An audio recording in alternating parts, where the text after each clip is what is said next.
Para todos aquellos que no tengan tanto espacio disponible en su ordenador o que no les convenza la alternativa de Miniconda, hay una tercera opción que podemos utilizar que está muy bien, que es Google Collaboratory, o como se le conoce normalmente, Google Colab. Google Colab es un producto de Google que permite a cualquier usuario escribir y ejecutar código de Python directamente en el navegador, es decir, sin utilizar ningún recurso de su ordenador. Como podéis ver, su apariencia es muy parecida a la de la aplicación de Jupyter Notebook, porque Colab realmente está basado en Jupyter. Hace unos años los desarrolladores de Google Colab se asociaron con los de Jupyter y lo que podemos ver aquí son verdaderos cuadernos de Jupyter, pero que no requieren ningún tipo de configuración.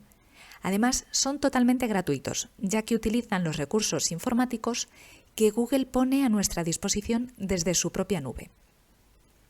Esto tiene muchas ventajas, pero también tiene un inconveniente, y es que los recursos de Google Colab no son ilimitados y, de hecho, van cambiando los límites de uso en función del número de usuarios que los estén utilizando en ese momento. Digamos que son recursos gratuitos que Google pone a disposición de desarrolladores y de analistas, pero que se deben compartir. No son recursos infinitos. En cualquier caso, es una alternativa muy buena cuando no queremos desarrollar proyectos que requieran muchísima estabilidad del entorno de trabajo o simplemente para hacer pequeñas pruebas. El uso es tan simple como el de cualquier cuaderno de Jupyter. Para agregar celdas, simplemente pasamos el cursor entre alguna de las celdas que ya existen o aquí al principio del cuaderno y vemos la opción de agregar una celda de código, que son estas celdas que tienen este icono aquí para ejecutar el código que hay dentro, o bien una celda de texto, que como veis también pues tiene un montón de opciones muy cómodas, como las de cualquier editor de texto prácticamente. Digamos que aquí ya tenemos la opción también de crear índices y diferentes niveles de títulos y subtítulos, como los que podíamos crear en la aplicación de Jupyter de escritorio. Por lo demás, no tiene ningún misterio. Para ejecutar código ya os decía que simplemente hacemos clic aquí y también podemos consultar atajos de teclado desde este panel de control. Bueno, lo que sí que puede ocurrir es que es un poco diferente en algunos sentidos al estar alojado en la nube y no estar directamente conectado en nuestro ordenador, ni estar ejecutándose el código en nuestro ordenador, por lo que vamos a resolver las típicas dudas que surgen cuando uno empieza a utilizar Google Colab por primera vez.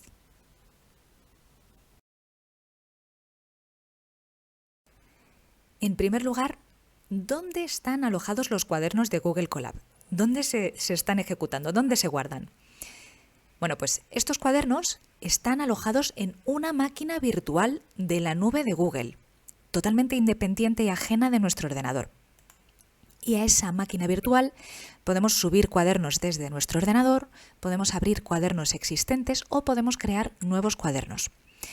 Si queremos conservar una copia de algún cuaderno cuando nos desconectemos del entorno de ejecución, es decir, cuando ya no estemos conectados a esa máquina virtual, lo que podemos hacer es guardar una copia del cuaderno en Google Drive, en nuestra cuenta de Google Drive, o también guardar una copia en GitHub. Y de esa forma persistimos el trabajo que hayamos estado realizando hasta ese momento.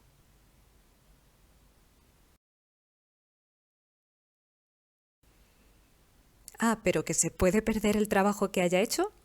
Sí, la respuesta es sí. Ojo con esto. Es uno de los contras, uno de los problemas que tiene utilizar servicios gratuitos como este.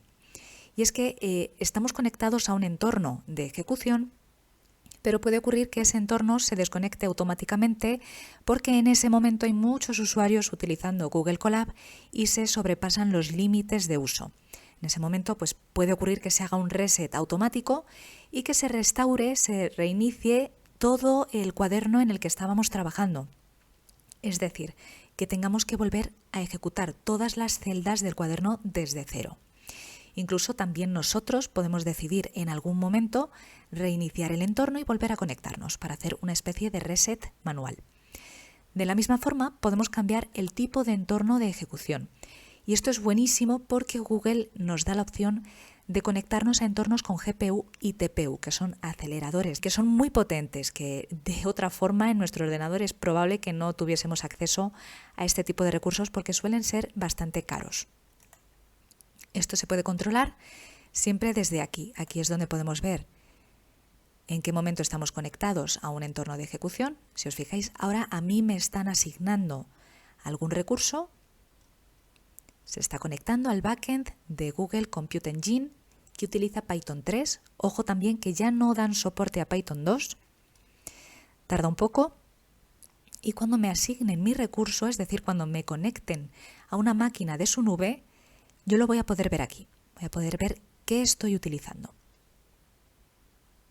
Se está inicializando.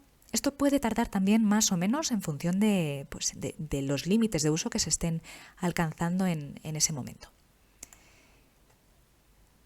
Y aquí pues voy viendo la RAM que estoy utilizando, el disco y desde cuándo lo estoy utilizando. Lo normal es que no nos dejen utilizar un cuaderno de Google Colab en una de sus máquinas virtuales más de 12 horas seguidas. Dan cosas gratuitas, pero también controlan hasta cuándo se usan y cuánto se usan.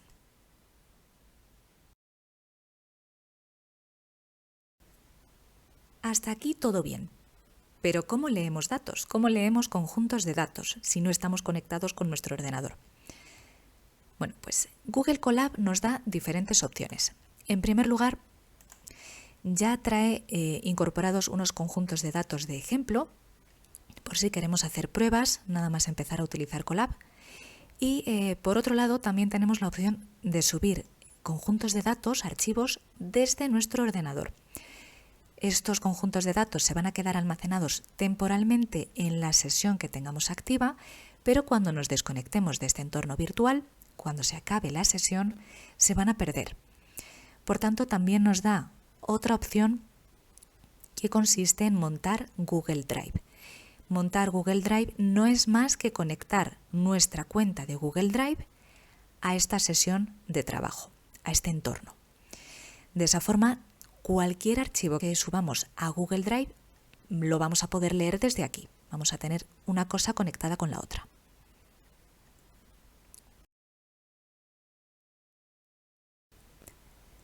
Y hasta aquí nuestra introducción a esta herramienta que os puede venir muy bien a todos aquellos que no queráis utilizar Anaconda o Miniconda por el motivo que sea.